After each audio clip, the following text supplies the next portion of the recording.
Hello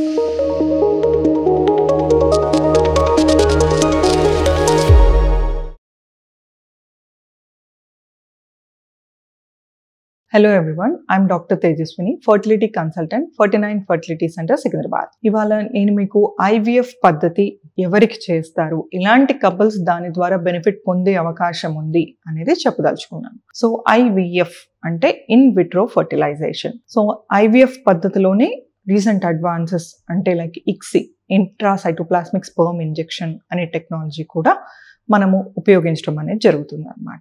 IVF పద్ధతి అనేది ఎలాంటి కపుల్స్కి మనం చేయడానికి వీలుంటుంది, ఎలాంటి కపుల్స్ దానివల్ల బెనిఫిట్ అవుతారు అన్నట్టు మనం చూసుకుంటే, ట్యూబల్ ఫ్యాక్టర్ అంటే లైక్ ఆడవాళ్ళలో ట్యూబ్స్ 2 బ్లాక్ ఉన్న వాళ్ళు ప్రెగ్నెన్సీ ప్లాన్ చేస్తున్నప్పుడు ఇలాంటి వాళ్ళకి, లేదు అంటే కొంతమందికి ట్యూబెక్టమీ చేసుకున్నాక తర్వాత మళ్ళీ because of some personal reasons pregnancy plan చేస్తున్నారు అన్నప్పుడు ఇలాంటి కపుల్స్కి మనము ఐవీఎఫ్ అనేది ఒక ట్రీట్మెంట్ ఆప్షన్ లాగా ఇవ్వడం జరుగుతుంది అనమాట. అండ్ అన్ఎక్స్ప్లెయిన్డ్ ఇన్ఫర్టిలిటీ 15 to 20% కపుల్స్లో సెమెన్ అనాలిసిస్ నార్మల్గా ఉండి ఆడవాళ్ళలో ఫాలికల్ అనేది పెరిగి రిలీజ్ అవ్వడం జరుగుతుంది. ట్యూబ్స్ ఓపెన్ ఉన్నా కూడా ప్రెగ్నెన్సీ రాకపోయే అవకాశం ఉంటుంది అనమాట. ఇలాంటి కపుల్స్కి మనము అన్ఎక్స్ప్లెయిన్డ్ ఇన్ఫర్టిలిటీ అని అంటామన్నమాట. సో అన్ఎక్స్ప్లెయిన్డ్ ఇన్ఫర్టిలిటీ సమస్యతో బాధపడుతున్న వాళ్ళలో కూడా ఐయుఐ మల్టిపుల్ సైకిల్స్ ఫెయిల్ అయ్యాక ప్రెగ్నెన్సీ రావట్లేదు అన్నప్పుడు ఐవీఎఫ్ అనేది వాళ్ళకి ట్రీట్మెంట్ ఆప్షన్ లాగా ఇవ్వడం జరుగుతుంది అనమాట.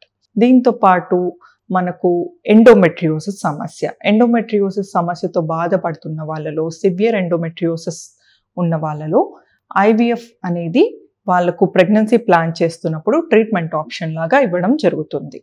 అండ్ యానోవులేటరీ ఇన్ఫర్టిలిటీ, ఇప్పుడు పీసీఓఎస్ సమస్యతో బాధపడుతున్న వాళ్ళు మల్టిపుల్ సైకిల్స్ మెడిసిన్స్ వాడాక కూడా ఇంకా ప్రెగ్నెన్సీ రావట్లేదు అన్నప్పుడు, ఐయుఐ మల్టిపుల్ సైకిల్స్ చేశాక కూడా ప్రెగ్నెన్సీ రావట్లేదు అన్నప్పుడు, అండ్ ఎలాంటి మెడిసిన్ పెట్టినా కూడా మనకు లాప్రోస్కోపీ తర్వాత కూడా ఇంకా ఫాలికల్ అనేది పెరగట్లేదు, రెస్పాండ్ అవ్వట్లేదు, అలాంటి కండిషన్స్లో వాళ్ళకి ఐవీఎఫ్ ఒక ట్రీట్మెంట్ ఆప్షన్ లాగా ఇవ్వడం జరుగుతుంది అనమాట. సో ఆడవాళ్ళలో ఈ కండిషన్స్ ఉన్న వాళ్ళలో ఐవీఎఫ్ పద్ధతి ద్వారా మనం ప్రెగ్నెన్సీ ప్లాన్ చేస్తే బెనిఫిట్ ఉండే ఛాన్స్ ఉంటుంది. దీంతో పాటు మగవాళ్ళలో మేల్ ఫ్యాక్టర్ ఇన్ఫర్టిలిటీ, ఇప్పుడు sperm count and sperm motility ఎలా ఉంది, స్పర్మ్ మార్ఫాలజీ ఎలా ఉంది అనే దాన్ని బట్టి కూడా చూసుకొని depending on that the count is less than certain number వాళ్ళకి ఐవీఎఫ్ అనేది ట్రీట్మెంట్ ఆప్షన్ లాగా మనం ఇవ్వడం జరుగుతుంది అనమాట. Thank you.